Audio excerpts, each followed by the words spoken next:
So Bereshit bara Elohim. In the beginning, God created. That was just a few weeks ago. 2 to be exact. That we said those words. We started the beginning of this sacred scroll of the creation of everything. And already we're to Lech Lecha. Just a few weeks. There's so many questions. So many things that we could have, should have, might have talked about between the creation of everything, the universe, and God saying to Avram and Sarai, who will eventually become Abraham and Sarah when they get their names changed. Beautiful symbolism, of course, with the special experience we had today. When they change their names and they eventually go out, Lech Lecha, they leave their homeland on this journey. Samantha beautifully shared with us wisdom that is the crux of our Jewish experience. That is the tone and tenor of the spiritual life of us Jews, that we walk with God.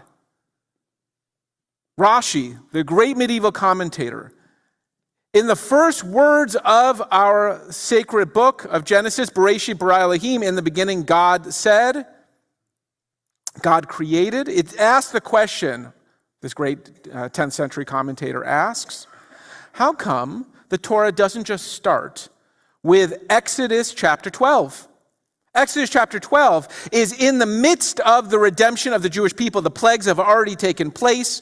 God and the Jewish people are poised to leave, and before they do, God gives 2 commands. One is sacrifice a goat and put the blood on the lintel of the door. You might be familiar with that story. Another goes unnoticed. Exodus chapter 12 tells us, celebrate the new moon. It's called Rosh Chodesh. It's a minor holiday that we celebrate.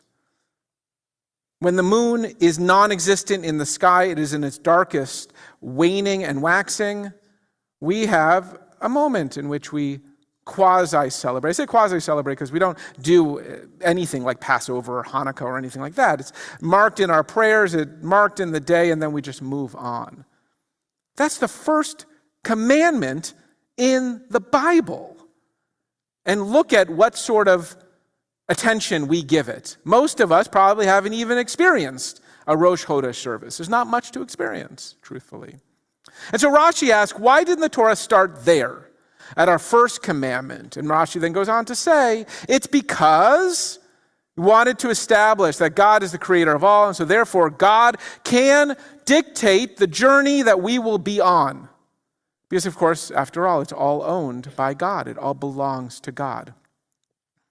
The question, of course, from Rashi has a deeper understanding as well, in that we live a spiritual life which is metzuvah, which is commanded.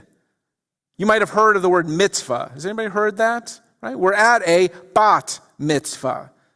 Samantha is a daughter of the mitzvot, of the commandment, means that she is now obligated to them. That is the spiritual posture of a Jewish person.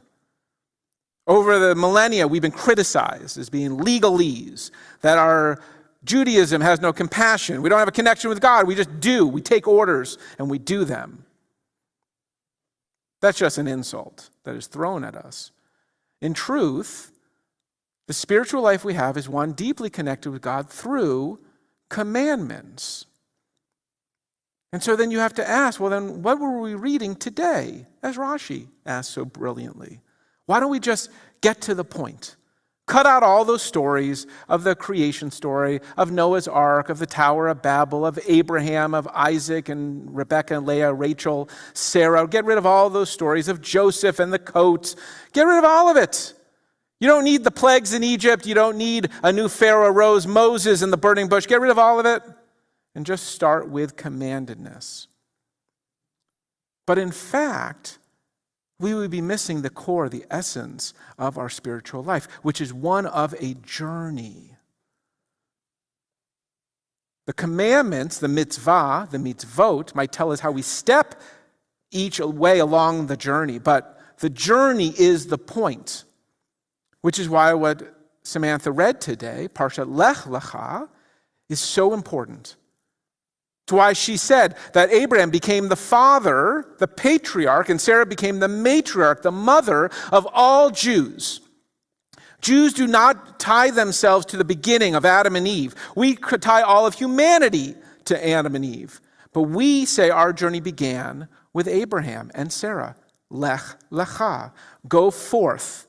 This Parsha begins. Leave your homeland, leave your family. Lech, Lecha. Go forth. Leave and go to a place that God will show you.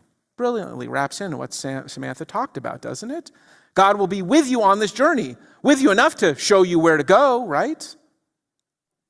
It's interesting that we do not call Jewish law by the words Jewish law, even in Hebrew. When we talk about Jewish law, we use the word halacha, halacha. And if I asked an observant Jew, a learned Jew, to define halacha, they would say Jewish law. But that's incorrect. Din Yehudi is how you might say Jewish law. Chukei dati, religious statutes, but we don't say any of that. We say halacha. What does that mean? It's similar very much in the way in which we look at things like larger words that we talk about, like governance, or maybe we might bring up health care. It encompasses so much, doesn't it? The emergency room, your doctor's office, your gym, and the fruit and vegetable section at your local grocery store could all be called health care, couldn't they? It is so broad. And in fact, the word halacha is similar to that. It is so broad, but yet we define it in such myopic terms of Jewish law. So what does halacha mean? What does it translate to? Especially, why am I bringing it up in Samantha's Parsha, Lech Lecha? Why am I talking about halacha in Lech Lecha? Why am I saying the words halacha with the Parsha Lech Lecha? Are you hearing it? Are you hearing it? You're hearing it, aren't you? Halacha, Lech Lecha. They're the same words. They come from the same root. To walk is what the word halacha means. Mistranslated as it is to Jewish law, it is about how we walk in the world. That is what it means to be in a relationship with God that is commanded, that we have mitzvot. That's why it's so profound that Samantha became a bat mitzvah, a daughter of the mitzvot, that she takes on those obligations, because she shared with us what her journey will look like. It will look like a walking journey of compassion and of love and of seeing people's pain and celebrating people's joys. Imagine if more of us walked through the world like that. Wouldn't that be amazing? But we don't. We don't.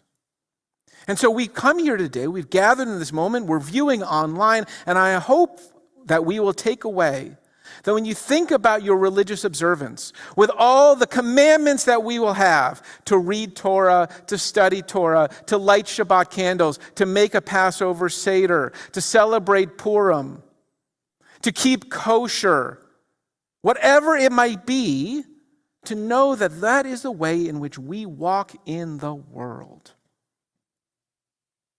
And it's filled with the teachings of that book. I want to conclude with an interesting way of looking at a most simple of tasks. Did you know that halacha, Jewish law or Jewish walking, tells us how we put our shoes on in the morning? It's a little micromanaging, don't you think? It tells us that we should put the right shoe on first and then the left shoe on second. Now, they do that because the rabbis kind of had an infatuation with the right side. God's right hand brought us out of Egypt. There was a sense. And of course, we people, this probably has something to do with sort of our biology. The majority of people are right-handed. We lean to that. There's all this kind of stuff. The rabbis just noticed that maybe there's something to the right. But they said, you put on your right shoe first, and then you put on your left shoe. And you'd say, well, okay, who cares? Well, taking a moment to think about God's law, when I put on my shoes, maybe that'll expand to thinking a little bit about, well, where did those shoes come from? My parents, right, Samantha, worked really hard for those nice shoes, didn't they? May want to offer gratitude. Then I think to myself, well, who made my shoes? How old was the child in Malaysia that made. Oh, did that hurt? Sorry, did I say something that hurt? I mean, you can live in reality or you don't have to. The Torah would say live in it.